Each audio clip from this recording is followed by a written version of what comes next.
Before we start, remember to watch a segment after this is over. Happy Wednesday. I'm Gavin Lawrence. And I'm Harper Youngerman. Here are your weekly announcements. Teachers and students, please watch this week's segment after this broadcast. This week's Students of the Week are Harper Youngerman and Derek Zhu. Harper Youngerman, here's what your teachers have to say about you.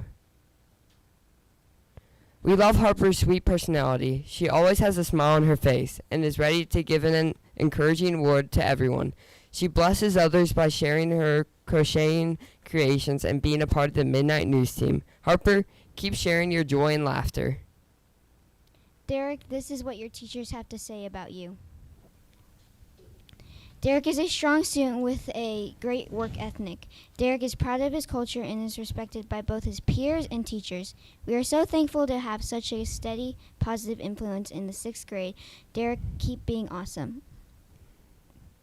This week's Athletes of the Week are, drumroll please, Hallie Potter and Will Hughey.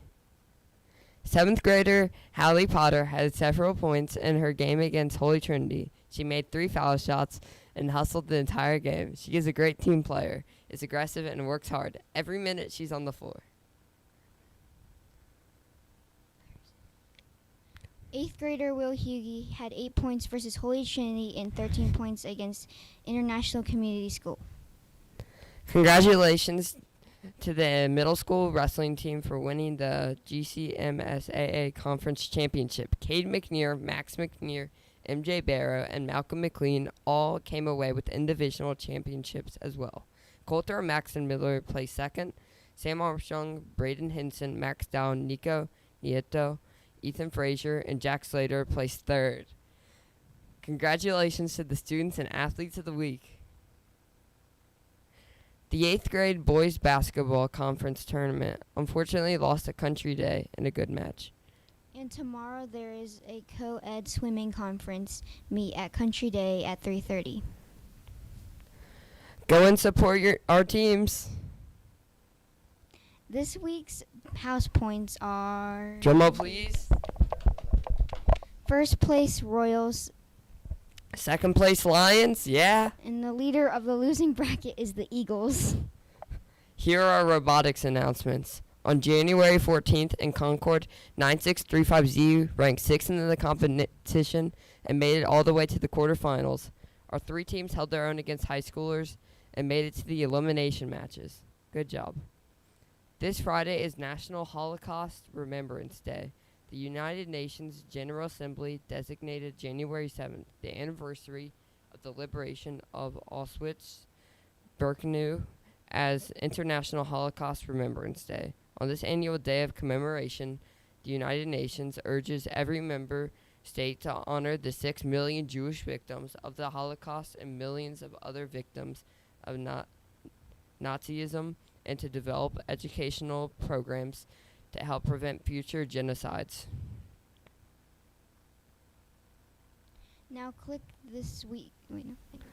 Miss Morgan and Mr. Beeshold are joining us for a special advisory, so please remain on the stream. Thanks for watching.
Good morning, students. I'm here with Mr. Beeshold. I know you've probably seen him around campus. I wanted to make sure you all know who he is. He is our Director of Technology and Innovation. So he works closely with Miss Wilson, Mr. Biedenbaugh, and some other technology teachers here in the school. He has been working really hard this year to get a lot of systems up and running for us. This will be new information for all of us, but you probably have seen some new pull stations that have been installed around campus.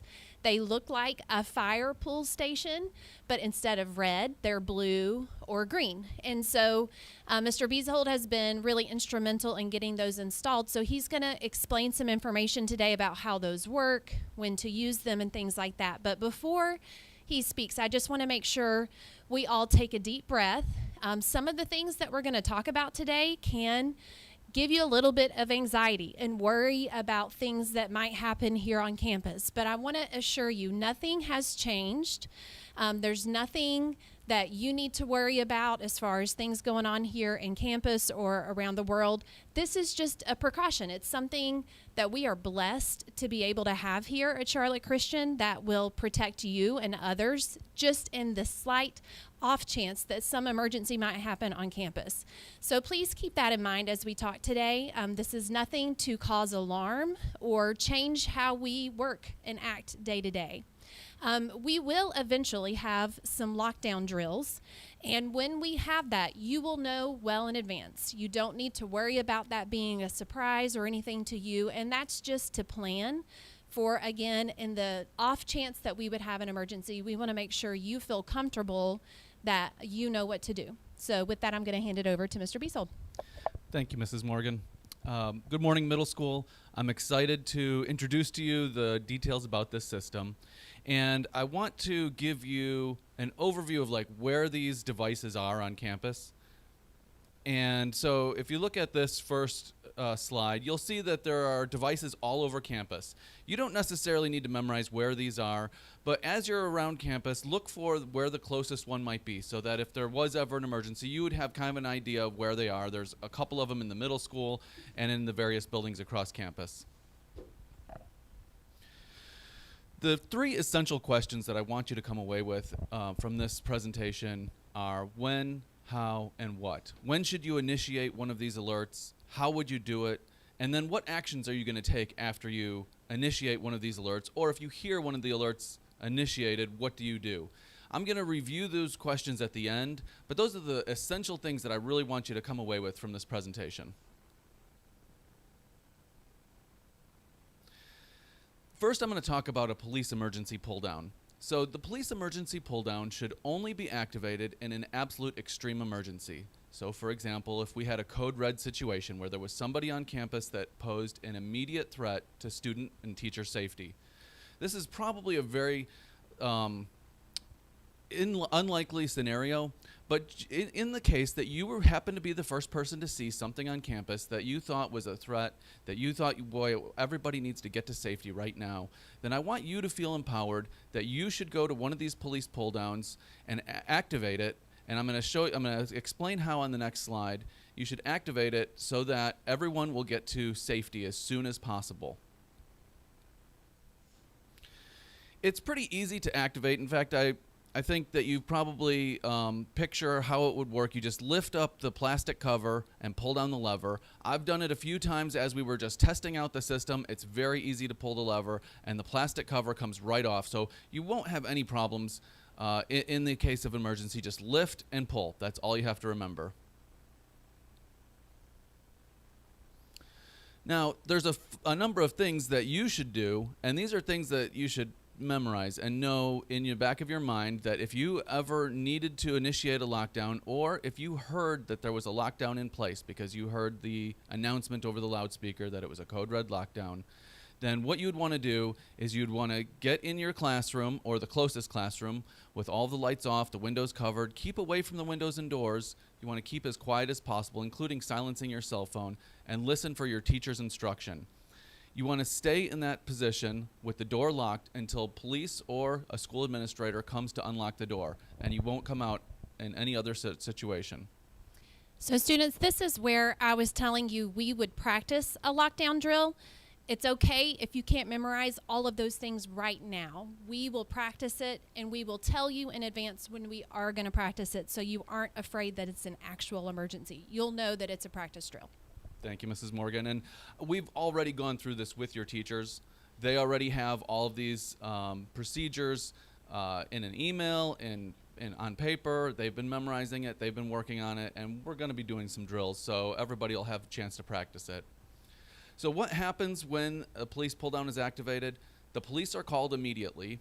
A code red audio message is activated across campus through all campus speakers and phones in the classrooms and offices, and notifications are sent to all teachers, administrators, and the on-campus police officers.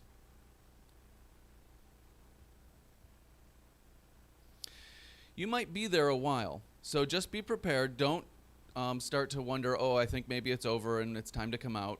When the code red is initiated and you're in your classroom and the lights are off, the door's locked, you need to stay in there, stay with your teacher, continue to shelter in place, and remember, you won't come out until the door is unlocked by a school administrator or the police. Okay, before we go on to the medical emergency, what if, Mr. Beeshold, I was a very curious middle schooler and just really had the urge to try it out because I just really was anxious to see what would happen? What would happen in that case? That's a good question.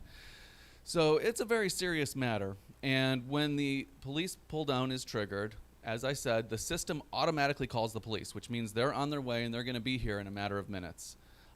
In addition to that, the cameras that we have on campus are linked to the system, so they're always recording what's going on campus for safety reasons. But specifically, we'll be getting notifications with video that shows exactly which pull down was triggered and who triggered it, and also the police are coming and they're going to want to know who triggered it, and it's a very serious situation that the police are going to want to talk to you about. And so if anybody were curious about doing it just to see what would happen, you'd have some serious repercussions from that. Thank you very much, Mr. Beeshold. I'm sure we were all wondering what that answer might be. So let's talk now about a medical emergency pull down. The medical emergency pull downs look very similar to the police ones, except for they're green and it says medical on it. When should you pull a medical pull down? When should it be activated? If you see somebody having an allergic reaction, a stroke, a heart attack, any of the symptoms that go along with those type of emergency, anytime the medical attention is time sensitive, or if you're instructed to pull it by a teacher, those are all instances when you should feel you should feel empowered to pull it, and you don't have to worry about whether or not it was not as serious of a medical condition as you thought, because it's a lot different when you activate a medical pull down than when you activate a police pull down. Basically, anytime you're in doubt, if you see a real medical emergency and you don't know if it's serious or not serious, probably that medical pull down should be activated. And if there's a teacher there right next to you, you can allow them to make that decision. But if you see something where somebody is having what you think could be a very serious medical emergency, go ahead and pull that medical alert. Sure, and like maybe somebody's choking or something beside you and you don't see the adult, go ahead and pull the green emergency pull. You're not going to get in trouble, like Mr. Beeshold said. This is very different from the blue police pull down. So if you pull it and you're like, oh, I don't really know, maybe that wasn't that big of an issue, the nurses are going to come. They'll help assess the situation, get the help for the student. You won't be in trouble for trying to do the right thing to help a classmate or maybe even help a teacher. And as I said, the repercussions when a medical alert is pulled are a little bit different. But the method for pulling it is the same. So again, you're going to lift the plastic cover and pull down the lever. It's very easy to initiate. What happens when a medical emergency pull down is activated? Again, 911 is called immediately. But what actions should you take? Well, you still would want to call 911 because if somebody is having a medical emergency, the 911 operators are trained to help to tell you what you should be doing in the meantime. The ambulance is on its way, but it's going to take a couple of minutes to get here. There may be something that you or your classmates or your teacher can do in the meantime to help that person who's having the medical emergency. You would also direct somebody to contact the nurses. Now, they're going to be notified immediately anyway as soon as that medical pull down is activated. But it doesn't help to direct somebody to go get the nurses. And if there wasn't a teacher right there in the immediate vicinity, make sure you have somebody go and find the closest teacher. As I said, emergency responders are called immediately, but there's not an audio message across campus. So if you activate that pull down and you don't immediately hear something over the loudspeakers, that's by design. Notifications are only going to the nurses and to school administrators. So lots of people on campus are going to know about it immediately, but you won't necessarily hear anything. But medical emergency responders are on the way, and so are the nurses and other school administrators. So let's review the when, how, and what, because we talked about a lot of information. I just want to make sure that these are the things that you come away with that are the most important things to remember. When should you initiate a police or medical alert? The police alert is only to be activated in an extreme emergency, a code red shelter-in-place scenario. Whereas the medical emergency, that should be initiated anytime there's an urgent medical need or whether you're in doubt. You don't know whether it's an urgent medical need or not, but you see somebody's having a medical emergency and you know that they need help. That's, if there's any doubt, just go ahead and pull the medical emergency alert. How do you initiate a police or a medical alert? All you do is find one of these boxes, lift the cover, and pull down the lever. And what actions should you take?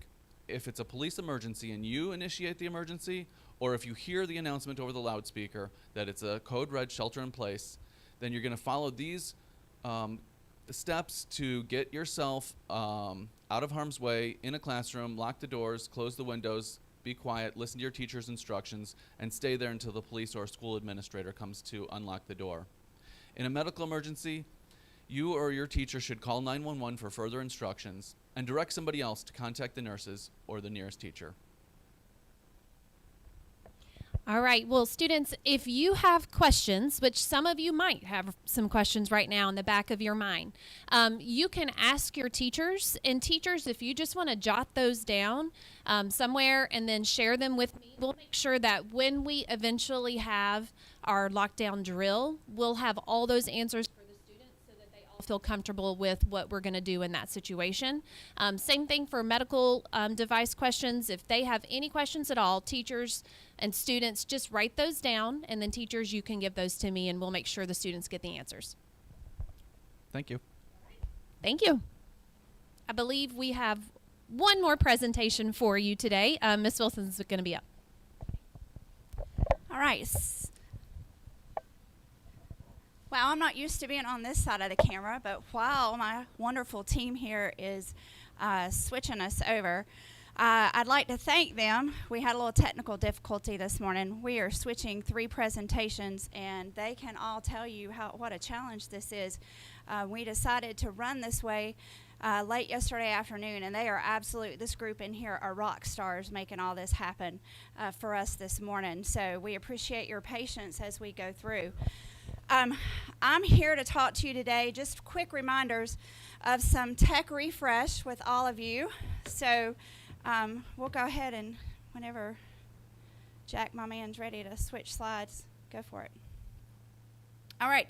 So you have a responsible use that you and your parents signed this morning at the beginning of the year, and that is put together by Mr. Beeshold in conjunction with our technology team and Dr. Casey and all the principals. So all of this of what I'm going over comes from a vast amount of people that put this together. So keep that in mind as I talk to you about these things. So just some quick reminders, no taking of photos, videos, or other sound recordings in the classroom, and that includes of your classmates or your teacher without strict permission from either your teacher or the administrators. So that means if you have any of those on your device, please erase those and make sure you go into your deleted photos and erase them from there. We should not have those on our devices. We do not share username, password, or network access with anybody. That is to protect your privacy and the security of our network. We have done a lot of work with tolerance and acceptance, especially with the Holocaust in 7th grade. 6th grade, you'll have it next year, and we talk about this all the time. So remember that as we go through. No sexist, racist, sexual content, violent, or inappropriate content is allowed on your devices or our network. And trying to unmanage or circumvent our network is completely prohibited. Even if you know how to do this or somebody tells you how, you know what to do. Like, you know what is right and what is wrong. So just don't do it. That is harmful to you and the people around you, and especially the security of our network. And gaming on your device, according to the responsible use, is also. So anytime you're playing games, that is a violation of responsible use, so we should not be doing that. These are educational devices. So these devices are managed. A lot of you come to me for apps and various things. We download everything that you need. If you need something, come talk to me. I'm happy to work through that with you. So downloading personal apps or programs is also prohibited. And all of these things we've spelled out, if you feel like you can't follow those, then that can result in consequences that include a loss of your device privileges. So, also, if you need assistance, I'm always happy to help. You're always welcome to come drop by my window, even if you don't need help. I love to see all of you. Just a friendly reminder, don't try to clean your case or your iPad with anything wet. Use a clean, dry cloth. That works just as well. And please don't try to take your iPad out of your case. Those are really hard to get in and out. Sometimes I struggle, so please let myself or one of the technology team members will do that for you. So, have any questions, drop by and see me. And we are now finished with MidKnight News. Y'all have a wonderful